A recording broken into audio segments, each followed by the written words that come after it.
Hello, record nerds of the internet. Today I am more disembodied than I normally am. Normally you see my hands. Today you're only going to see Discogs. Why? Because we're going to talk about the 3 records I regret not buying the most. And if I had them, you would be seeing them. But since I didn't buy them, I can only show you on Discogs. Let's talk about it.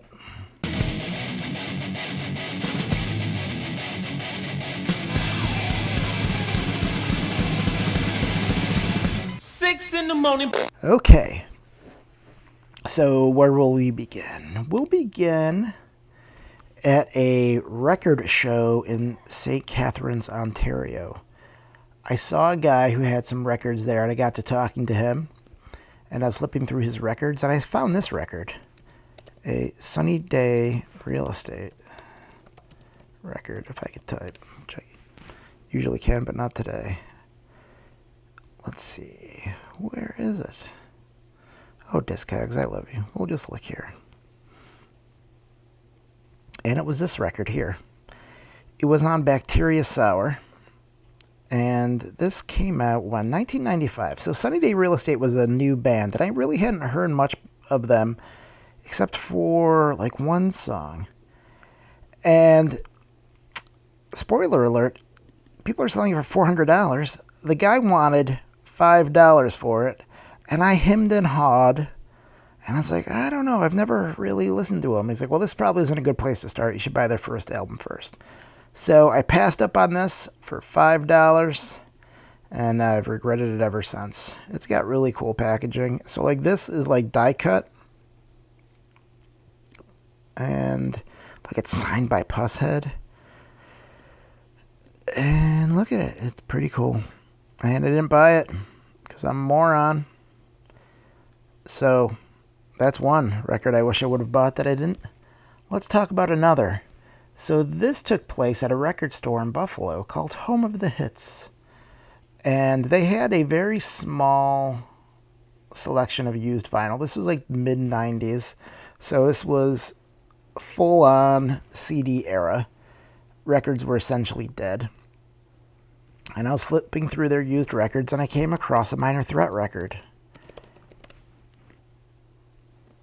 Minor Threat. And it was an out-of-step record. And I had seen this record a lot of times because normally it looks like this, where it said Minor Threat and it had this little bar across and it looked pretty professional. But what I saw looked kind of sketchy. It kind of looked like a bootleg.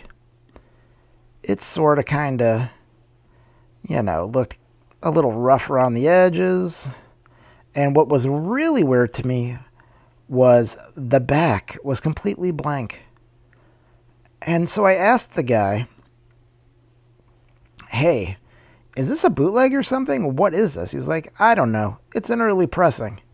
And I'm like, I don't know. And I passed up on it. It was a whopping $20. As you can see here, people are asking $385. It was better than VG condition. It was in pretty good shape. It was probably in VG plus, both of them. So, I mean, look at how much these go for. Or at least this is how much people ask for them. I didn't buy it. I should have bought it. I didn't buy it. $20. What the heck? Look, highest $1,000. Oh, God. All right.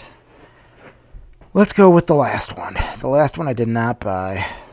It was by a band called Sam Hain, or Samhain, if you speak Gaelic, which I don't. And so their first album was called Initium. Now, when I saw this record, I had already owned it. I had already owned the black copy of this. So I am not one of those collectors who has to buy everything that I see, every single pressing. And so I saw this at a record show, and I pulled it out, and it said that it was black with white streaks. And I'm like, what? That's weird. So I pulled the record out of the sleeve, and I'm looking at it, and I could barely see the white streaks. But then I finally noticed, like, oh yeah, there they are. And the guy wanted $40. And I'm like, do I want to spend $40 on a record I already have? And so I put it back. And here it is right here, black with white streaks. Someone wants $10,000 for it. $10,000. It sold for $5,999. So 10 seems a little much. 5 seems a little much. Even 600 seems a little much.